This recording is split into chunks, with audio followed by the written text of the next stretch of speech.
disse il maestro mio, se tu il discendi come... Le opere del pittore cinese Chen Long e i versi di Dante Alighieri dialogheranno insieme nella rappresentazione Chen Long e Dante, il Purgatorio dantesco in dialogo con i dipinti di Chen Long, che si terrà domani, sabato 16, a Palazzo Querini a San Barnaba, dove è allestita la mostra dell'artista dal titolo Seminare Speranza. Gianni De Luigi, regista e attore veneziano, ideatore dello spettacolo, che reciterà insieme a Emanuele Piovene e Irene Losi, ne racconta il concept. Questo spettacolo è il tentativo, e spero che sia chiaro anche al pubblico, di dialogare con la pittura di Chen Long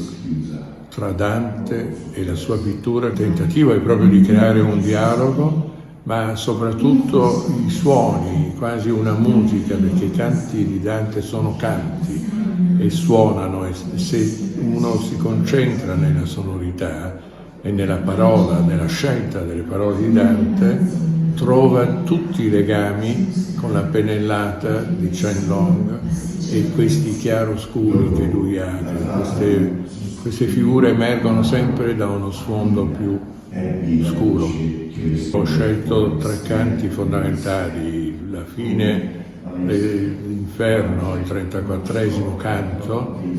e poi il primo canto del Purgatorio, e poi simbolicamente il 31esimo, che è il canto dove Beatrice dichiara quanto Dante in realtà l'abbia dimenticata